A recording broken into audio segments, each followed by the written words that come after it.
Hello प्यारे दोस्तों, आप सभी का गोल्डन स्पैरो यूट्यूब चैनल पे बहुत बहुत हार्दिक अभिनंदन, स्वागत। आज की इस महाशिवरात्रि जो कि 1 मार्च 2022 फाल्गुन मास की कृष्ण पक्ष की चतुर्दशी तिथि को मनाया जाता है। इस दिन भगवान शिव के साथ शिव परिवार की भी पूजा की जाती है।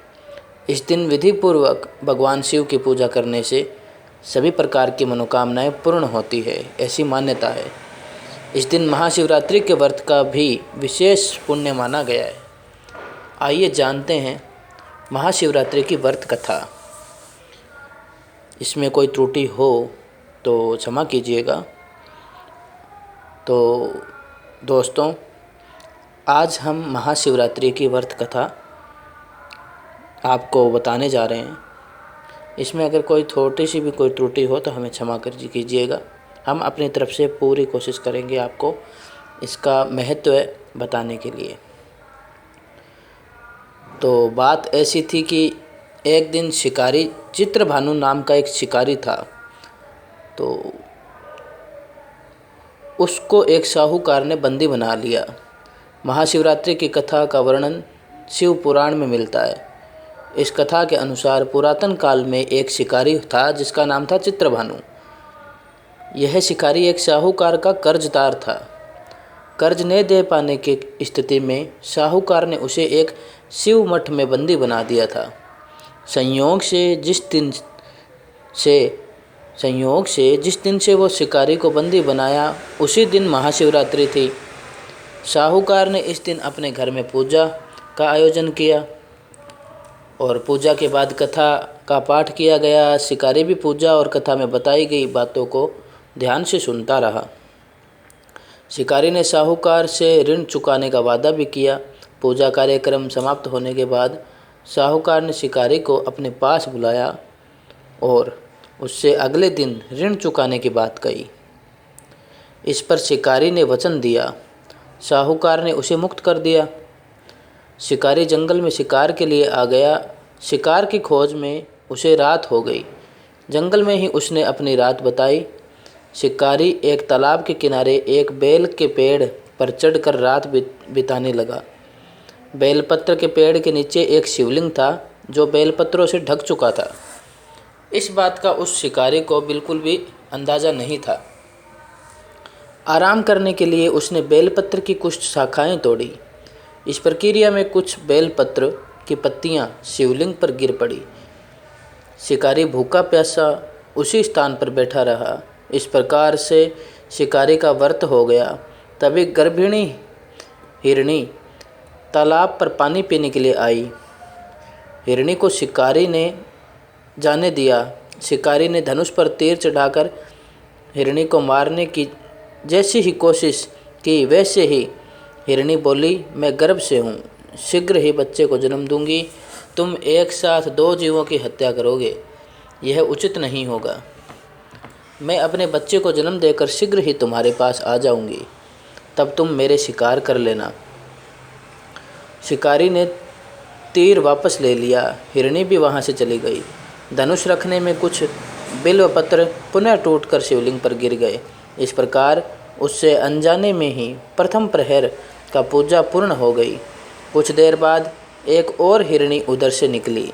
पास आने पर शिकारी ने तुरंत ही धनुष पर तीर चढ़ाकर निशाना लगा दिया। लेकिन तभी हिरणी ने शिकारी से निवेदन किया कि मैं थोड़ी देर पहले ऋतु से निवृत्त हुई हूँ, कामातुर विरहिणी हूँ, अपने प्रिय को खोज कर रही हूँ। मैं अपने पति से मिलकर तुम्हारे पास आ जाऊंगी। शिकारी ने इस हिरणी को भी जाने दिया। शिकारी विचार करने लगा। इसी दौरान रात्रि का आखिरी पहर भी बीत गया। इस बार भी उसके धनुष से कुछ बेलपत्र शिवलिंग पर जा गिरे। इस प्रकार उसके द्वारा दूसरे प्रहर की पूजन प्रक्रिया भी पूर्ण हो गई। इसके बाद तीसरी हिरणी दिखाई दी जो अपने बच्चों के साथ उधर से गुजर रही थी। शिकारी ने धनुष उठाकर फिर निशाना साधा।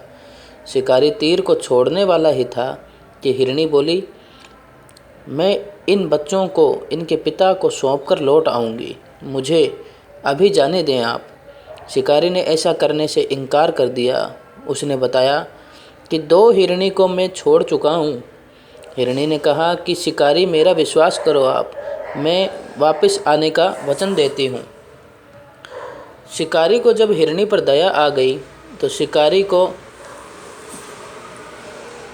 जब हिरनी पर दया आ गई उसे भी जाने दिया। उधर भूखा प्यासा शिकारी अनजाने में बेलपत्र की पत्तियां तोड़कर शिवलिंग पर फेंकता रहा। सुबह की पहली किरण निकली तो उसे एक मृग दिखाई दिया। शिकारी ने खुश होकर अपना तीर धनुष पर चढ़ा लिया। तभी मृग ने दुखी होकर शिकारी से कहा, यदि तुमने मुझसे पूर्व आने वाली 3 हिरनियों और बच्चों को मार डाला है तो मुझे भी मार दो। देर नहीं करो, क्योंकि मैं यह दुख सहन नहीं कर सकता हूँ। मैं उन हिरनियों का पति हूँ। यदि तुमने उन्हें जीवन दान दिया है तो मुझे भी छोड़ दो, मैं अपने परिवार से मिलकर वापस आ जाऊँगा। तो शिकारी ने उसे भी जाने दिया। सूर्य पूरी तरह से निकल आया था और सुबह हो चुकी थी। शिकारी से अनजाने में ही व्रत, रात्रि जागरण, सभी प्रहर की पूजा और शिवलिंग पर बेलपत्र चढ़ने की प्रक्रिया पूरी हो चुकी थी। भगवान शिव की कृपा से उसे इसका फल तुरंत प्राप्त हुआ। भगवान शिव की कृपा से शिकारी का हृदय बदल गया। शिकारी का मन निर्मल हो गया। कुछ देर बाद ही शिकारी के सामने संपूर्ण मृग परिवार मौजूद था ताकि शिकारी उनका शिकार कर सके, लेकिन शिकारी ने ऐसा नहीं किया और सभी को जाने दिया। महाशिवरात्रि के इस दिन शिकारी द्वारा पूजन की विधि पूर्ण करने के कारण उसे मोक्ष प्राप्त हुआ। शिकारी की मृत्यु होने पर यमदूत उसे लेने आए तो शिवगणों ने उन्हें वापस भेज दिया। शिवगण शिकारी को लेकर शिवलोक आ गए।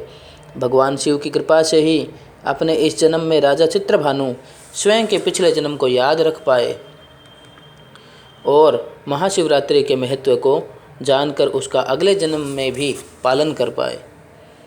तो दोस्तों, ये कथा शिवरात्रि के व्रत की है और हमने एक छोटा सा प्रयास किया है इस जानकारी को आप तक पहुंचाने का। अगर इसमें कोई भी त्रुटि है या इसमें जो भी अगर कोई जानकारी कोई है गलत आपको लगी है तो आप कमेंट ज़रूर करें। और गोल्डन स्पैरो चैनल जो भी ये बताया गया है